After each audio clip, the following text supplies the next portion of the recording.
মানুষকে চিনতে হলে তাকে টাকা ধার দিন। যখনই আপনি কাউকে টাকা ধার দেবেন, দেখবেন ধার নেওয়ার পর তাকে আর খুঁজে পাবেন না। ধার দেওয়া টাকা পরিশোধ করার কথা বললে শত্রুতা শুরু করবে। আপনার টাকা আপনি তাকে দিলেন, তার অসুবিধা দেখলেন, তার পাশে দাঁড়ানোর চেষ্টা করলেন, কিন্তু যখন আপনি নিজের টাকা ফেরত চাইবেন তখনই সে বড় বড় কথা বলবে। তাই কিছু কিছু সময় টাকা ধার দিয়েও মানুষকে চিনতে হয়। মানুষ চেনার দ্বিতীয় উপায়, মানুষকে চিনতে হলে তার উপকার করুন, তারপর তাকে পরখ করে দেখুন সে কৃতজ্ঞ নাকি অকৃতজ্ঞ। এই স্বার্থপর দুনিয়ায় মানুষ আশাবাদী। সবাই উপকার নিতে পারে, কেউ দিতে পারে না। যে ব্যক্তি উপকার নেওয়ার পর অস্বীকার করে সেই ব্যক্তির সাথে কখনোই সম্পর্ক রাখা উচিত নয়। সে কখনোই আপনার কোনো কাজে আসবে না, সে ক্ষতি বই কখনো উপকার করবে না।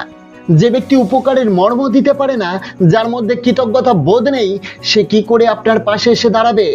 তাই কিছু কিছু সময় মানুষকে উপকার করে তাকে পরখ করে